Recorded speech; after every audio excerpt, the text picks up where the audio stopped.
In this example, I have linear factors in the denominator, and I've set up our partial fractions so that I can generate a system of equations to solve for a and b. So multiplying across, I'm going to end up with a 3x plus 1 plus the b coefficient times 2x plus 3, and that has to equal the numerator. And in this case, the numerator is going to be what I've highlighted in yellow, which is negative x minus 5. And then expanding this out, I'm going to just match the coefficients. So I get 3a, that's my x coefficient from the blue. And then I get 2b from the red coefficient. And that together is going to be the coefficient on the x term. And so that should match the negative 1. So there's one equation. When I expand out the brackets, I'm going to get a times 1. So I get a, and then I get b times 3. So I end up with plus 3b. And this represents the constant term of that expansion. So I've grouped my x terms, I've grouped my constant terms, and that's going to be equal to negative 1x minus 5. Okay, so I'm going to then group together my variables.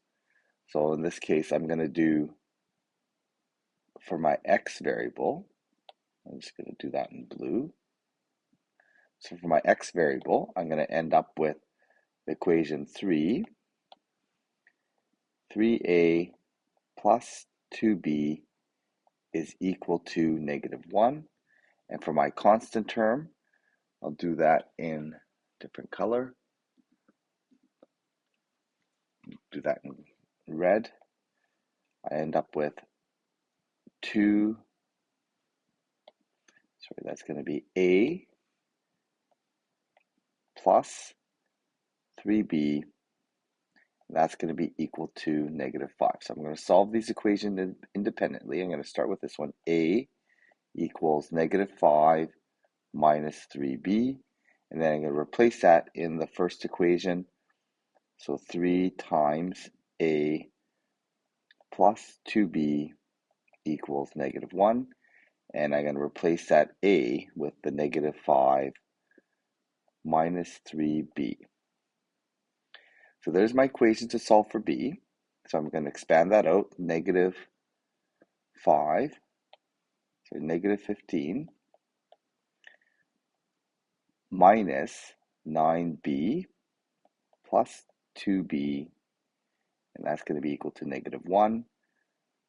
Negative 7b works out to be, I'm going to add 15 to both sides, so it's going to be equal to positive 14. So b works out to be negative 2. Okay, so once I've solved for b, I'm going to then just plug it back in to solve for a. So a is equal to negative 5 minus 3 times the b that I've solved for is negative 2. So a is equal to 1. So we have negative 5 plus 6, and a is equal to 1. So at this point now I have my partial fractions to be able to set up my integrals. So my first fraction is going to be the integral from a, which is 1, over 2x plus 3 dx plus, for b, I end up with the integral of negative 2 over 3x plus 1 dx, and I can then integrate these using log. Log 2x plus 3, and then I have to remember to divide by the 2.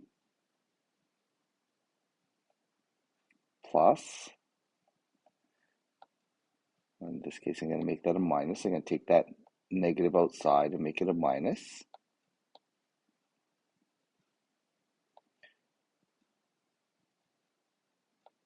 And this ends up being 2 log 3x plus 1. And that's going to be all over the coefficient of 3, and then we don't forget the plus c.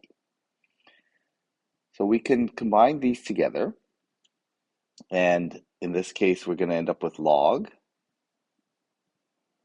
And this will end up being the square root of 2x